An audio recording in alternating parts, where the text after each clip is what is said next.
Bismillahirrahmanirrahim. Ayyuhal ulama wal asatidzah wal hudur al muhtaramun, uhayyikum bi tahiyyatil Islam tahiyatan min indillahi mubarakatan thayyibah.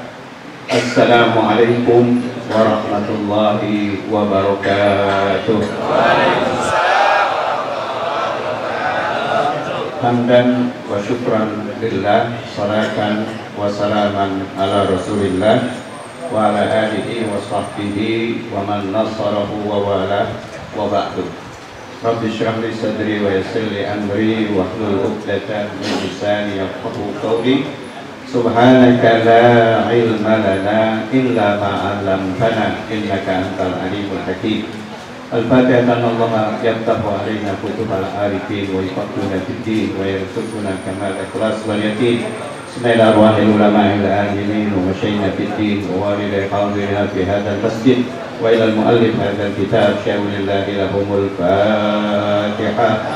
A'udzu billahi minasy syaithanir rajim. Bismillahirrahmanirrahim. Alhamdulillahi rabbil alamin. Ar-Rahmanir Rahim. Maliki yaumiddin. إياك نعبد وإياك نستعين اهدنا الصراط المستقيم صراط الذين أنعمت عليهم غير المغضوب عليهم ولا الضالين آمين. Masyarakat muslimin jamaah taklim majelis Fadilah yang dimuliakan Allah, pada pertemuan terakhir kita sudah sampai pada salah satu dari yang disunahkan ketika kita usai membaca surat Al-Fatihah, yaitu membaca amin, yang mananya adalah istajib doa'ana ya Allah.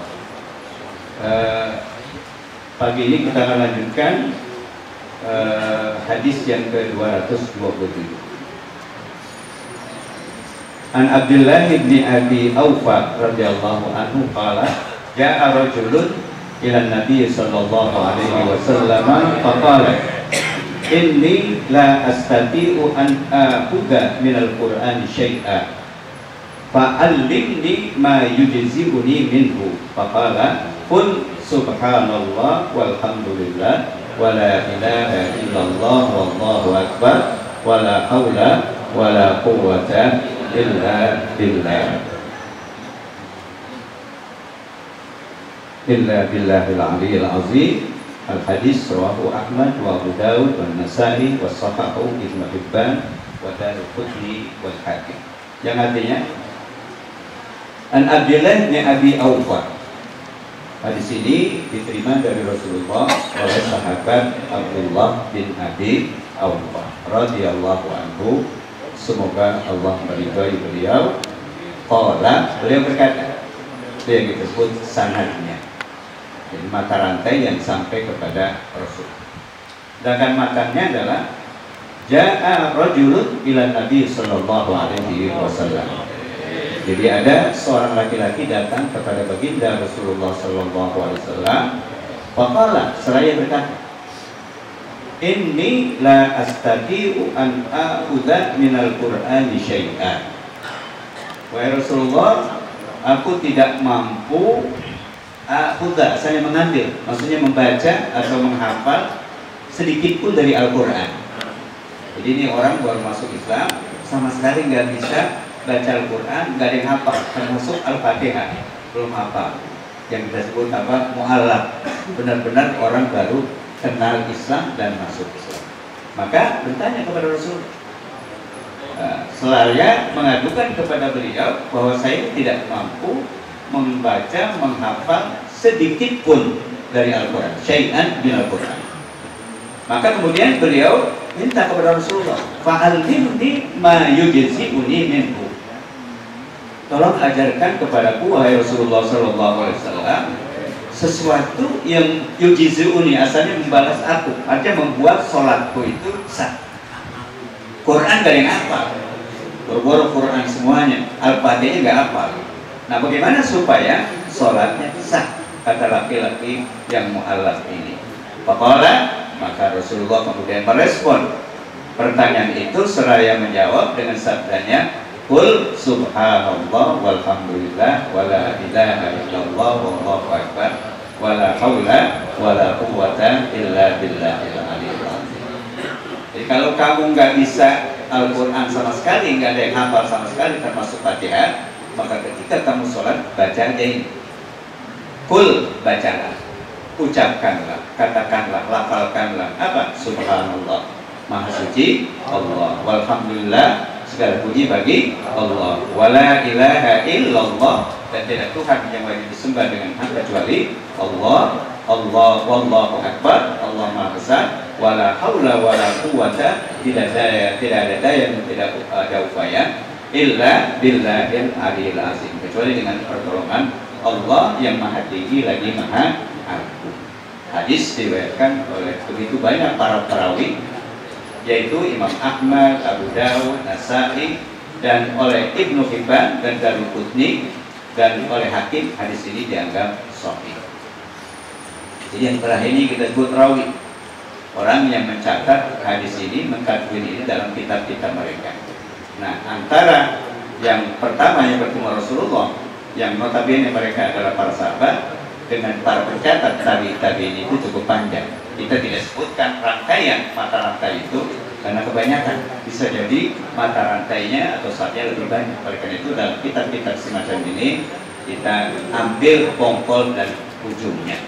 Kalau mau lengkap semua, lihat buku aslinya dari imam-imam atau perawi hadis tersebut. Nah, para jamaah sekalian, apa yang bisa disimpulkan dari hadis ini?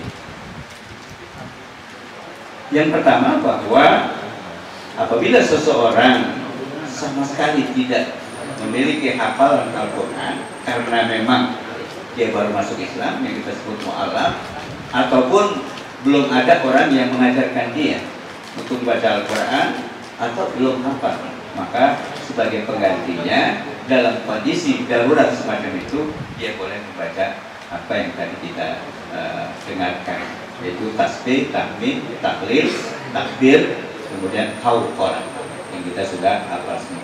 Nah, kalau kita menggunakan begitu kan, udah pada hafal Al-Quran semua, minimal surat Al-Fatihah. Nah itu. Kemudian para jamaah sekalian, jadi disimpulkan oleh pengarang, man ajaza an qira'atil Fatihati fi shalah li dhaiqi waqtin aw haqqi muallimin ya'ti badalaha bil azkar al walidatil hadis. Itu tadi yang sudah saya sebutkan. Jadi kalau seorang tidak mampu, ajaza itu artinya lemah, maksudnya tidak mampu membaca atau melafalkan Al-Fatihah dalam sholat. Padahal kita tahu pada pembahasan kita sebelumnya bahwa Fatihah itu adalah rukun sholat yang tidak boleh ditinggalkan dalam mazhab Syafi'i kecuali makmum yang masbuk. Meskipun dalam mazhab lain kalau ada makmum boleh tidak membaca Fatihah, tapi dalam mazhab Syafi'i itu kecuali masbuk yang ketinggalan dalam sholat berjamaah, dia yang tidak boleh meninggalkan Fatihah. Tapi yang lain harus. Nah, kecuali yang terakhir ini, orang yang memang betul-betul baru masuk Islam, maka selama dia belum hafal dalam proses belajar, maka dia boleh membaca tasbih yang diriwayatkan dalam hadis di atas. Satu lagi, hadis yang ke-228, an Abi Qatadah radhiyallahu anhu qala kana Rasulullah sallallahu alaihi wasallam yusalli bina fayaqra'u fi zuhri wal asri qira'ataini ulayaini bi Fatihatil kitab wa suratain wa yusmi'una al-ayata ahyana wa yutawwilu fi rak'atil ula wa yaqra'u fil ukhrayaini bi Fatihatil kitab, muttafaqun alaihi. Hadis ini diriwayatkan oleh Abu Qatadah radhiyallahu anhu, semoga Allah meridhai beliau. Qala, beliau berkata, kana Rasulullah sallallahu alaihi wasallam, keadaan Rasulullah sallallahu alaihi wasallam atau Rasulullah sallallahu alaihi wasallam pernah yusalli bina. Yusalli bina itu kalau secara harfiah salat dengan kami, maksudnya menjadi imam kami dalam salat berjamaah. Kemudian fayaqra'u fi zuhri wal asri, maka ketika beliau salat zuhur dan asar bersama, kami mengimami kami fi rak'ataini ulayaini. Jadi ulayaini dari ula. mu'annas dari awal, kalau dua ulayaini, jadi musanna dari ula.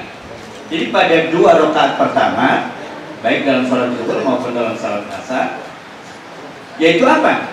Bi Fatihatil Kitab wa suratain.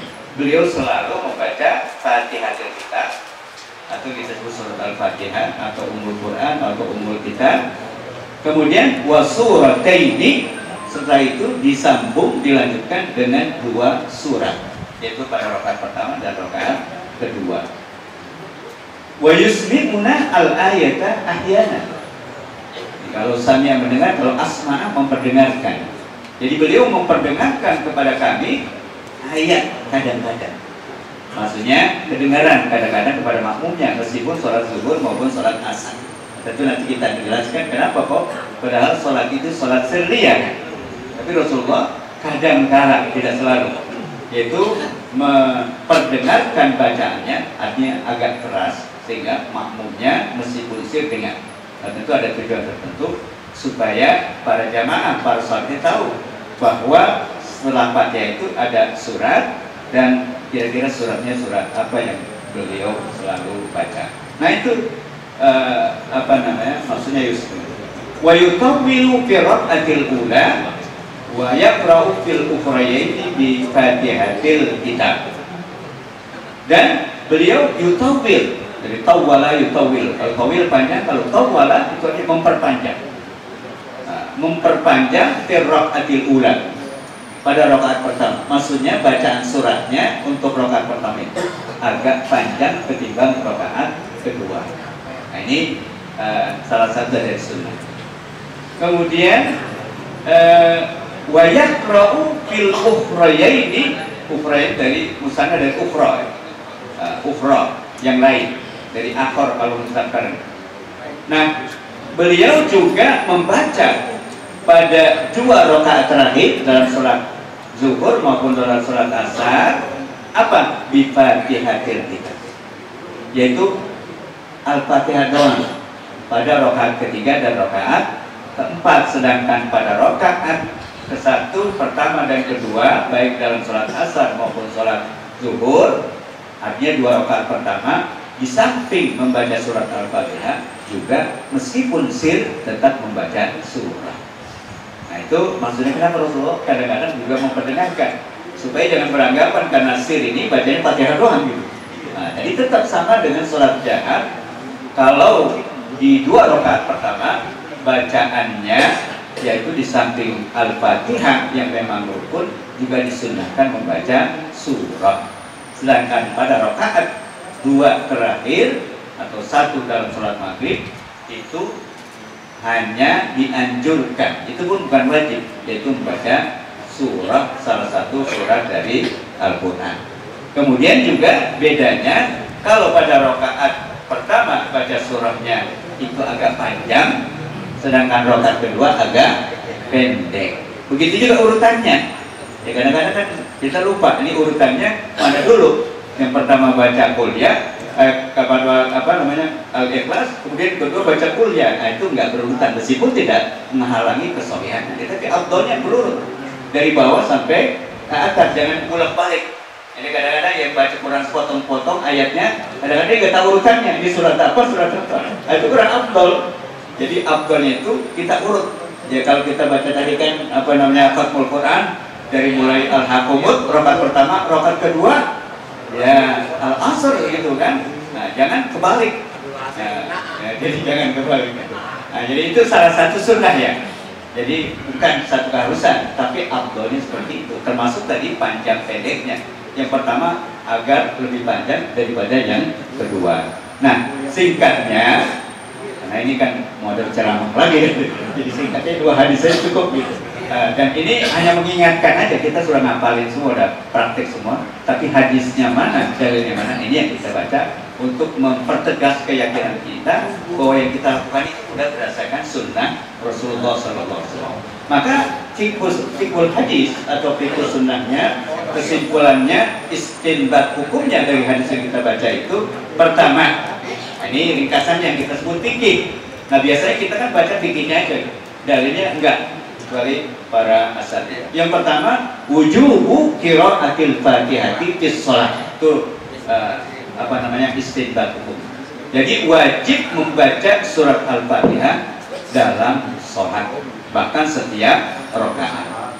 Yang kedua, masyru'iyatu qiraatis surati ba'dal Fatihah fi raka'ataini ulayaini. Yang kedua adalah masyru'iyah. Masyru'iyah itu disyariatkan. Nah, disyariatkan belum tentu wajib. Ada yang wajib, ada yang sunnah. Yang pasti ada di syariatnya, baik dari Al-Quran maupun hadis. Yaitu disyariatkan membaca surah, salah satu surah selain Al-Fatihah tentunya, setelah kita membaca Fatihah pada 2 rakaat pertama. Yang sholatnya lebih dari 2 rakaat semuanya, baik yang 2 rakaat maupun yang lebih, 2 rakaat pertama disunnahkan, disyariatkan membaca surah, salah satu surat dari Al-Quran selain Al-Fatihah, karena Fatihah punya rukun atau wajib. Yang ketiga, masyru'iyatut tabwil raka'atil ula anitsani. Jadi disyariatkan, disunnahkan, dianjurkan memperpanjang bacaan surat pada rakaat pertama dibanding kepada dari rakaat yang kedua. Itu afdolnya, sunnahnya seperti itu. Kemudian yang keempat, masyru'iyatu qiraatil Fatihah fi raka'ataini ukhrayaini min ghairi surah. Poin 4 adalah disyariatkan membaca Fatihah pada 2 rakaat terakhir atau 1 rakaat terakhir pada sholat maghrib min ghairi surah, tanpa disertai membaca surah. Itu cukup pada rakaat ketiga dan keempat atau yang ketiga itu baca Al-Fatihah saja. Meskipun kita jadi makmum, menurut mazhab Syafi'i itu tetap wajib membaca Fatihah pada 2 rakaat terakhir atau 1 rakaat terakhir. Yang kelima, jawazul jahri bi ba'dil ayati fi sholati sirri. Jadi jawaz, jawaz ya, artinya dibolehkan. Nah, dibolehkan menjaharkan sebagian ayat-ayat selain Al-Fatihah maupun Al-Fatihah fi sholati sirriyah, meskipun dalam sholat sirriyah. Makanya menjaharkan dan mensirkan sholat itu hukumnya sunnah, bukan wajib. Artinya kalau ada orang sholat maghrib, isya, subuh nggak kedengeran, cuma boleh oleh dirinya saja, sah apa enggak sholatnya? Sah, karena menjaharkan sholat di malam hari hukumnya apa? Sunnah. Kadang-kadang gitu kan, karena nggak biasa imam sholat malam juga misalnya sir, nggak apa-apa, sah. Tapi afdalnya tentu disunahkan harus jahar. Dan sebaliknya, sholat di siang hari, zuhur asar, afdalnya sunnahnya adalah sir. Nah, kalau ada orang baca jahar kedengaran oleh orang lain selain dirinya, itu juga sah. Artinya tadi jauh. Tentu afdalnya sir. Sir itu bukan di dalam hati. Kalau di dalam hati namanya gak sah, itu karena Fatihah itu rukun kauli, dia harus dihafalkan minimal kedengaran oleh diri kita. Nah, jadi jangan dianggap karena sir itu di dalam hati. Nah, itu cuma niat dengan dalam hati. Tapi kalau bacaan itu terutama Fatihah harus dilafalkan, harus diucapkan. Dan yang terakhir, jawazul iktifa bi zahiril hal fil akhbar duna tawaqquf al yakin. Nah, ini masalah status hadisnya tadi, yaitu boleh cukup dengan zahiril hal. Jadi apa yang kelihatan dilakukan Rasul dari berita tadi tanpa harus melihat apakah ini yakin atau tidak. Di anna tariqa ila timi bi qira'atis surah fi shalah sirriyah la yakunu illa bisima'ida. Karena cara untuk mengetahui bahwa membaca surat dalam surat sirriyah itu tidak ada kecuali dengan mendengar. Artinya Rasulullah melakukan tadi ahyanan, kadang-kadang itu membacanya jahar supaya jamaah para sahabat tahu bahwa selain Fatihah juga ada bacaan surat, sehingga kadang-kadang beliau bisa membaca jahar. Oleh karena itu jahar pada sholat sirriyah tidak membatalkan sholat dan hukumnya boleh, apalagi ada proses pembelajaran tadi seperti yang dilakukan Rasulullah dengan para sahabatnya tadi. Kulluha wa innama yufidul yaqin zalika law kana as-salatul jahriyah wa ka'annahu akhadha min sima'i ba'dihah ma'a qiyamil qarinatin ala qira'atin ba'dihah.